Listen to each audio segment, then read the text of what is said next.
नमस्कार। आज हम लोग सांख्यिकी चैप्टर को बहुत ही बेसिक से समझने का प्रयास करेंगे। यदि छोटे प्रश्न सांख्यिकी से बनते हैं तो यहीं से बनते हैं। यदि आपने 5 मिनट भी हमारी वीडियो को देख लिया तो आपके ग्रुप डी एनटीपीसी या कहीं भी जहां भी सांख्यिकी से संबंधित प्रश्न पूछे जाते हैं उसको आप लोग आसानी से पढ़ कर पाएंगे। एक बार आप लोग टॉपिक को ध्यान से देख लीजिए। ये टॉपिक को पढ़ेंगे।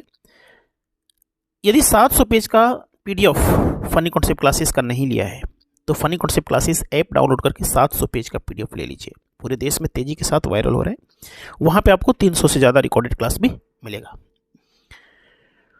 यदि पूछेगा ना 2 4 2 5 6 2 9 6 का समांतर माध्य ज्ञात करें तो समांतर माध्य का मतलब कुछ नहीं, जस्ट लाइक औसत।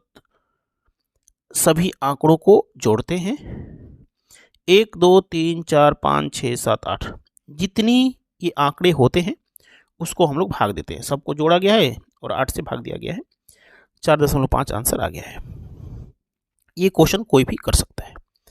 यदि पूछेगा कि दिए गए आंकड़ों की मध्यिका ज्ञात कीजिए, मीडियन ज्ञात कीजिए।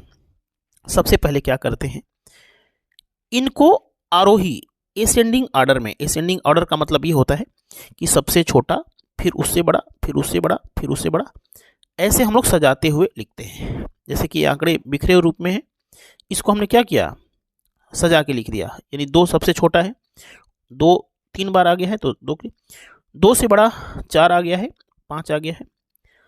ठीक है ना। आंकड़ों को बढ़ते हुए क्रम में लिखा। लिखने के बाद हम लोग काउंटिंग करेंगे। यदि आंकड़े 6 बार 8 बार 10 बार 12 बार हों तो बीच में 2 संख्याएं आती हैं, बीच में 2 आंकड़े आते हैं।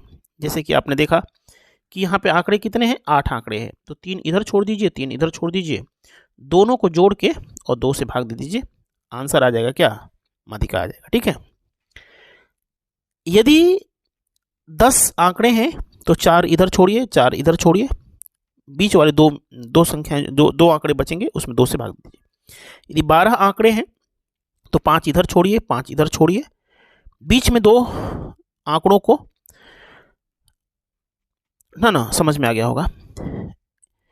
इस संख्या को, इसको देखिए ध्यान से, 8 10 12 13 15 17, ये आंकड़े मुझे लग रहा है कि ये आरोही क्रम में दिए हुए हैं, यानी कि बढ़ते हुए क्रम में है। यदि बढ़ते हुए क्रम में नहीं है इसको करना पड़ेगा।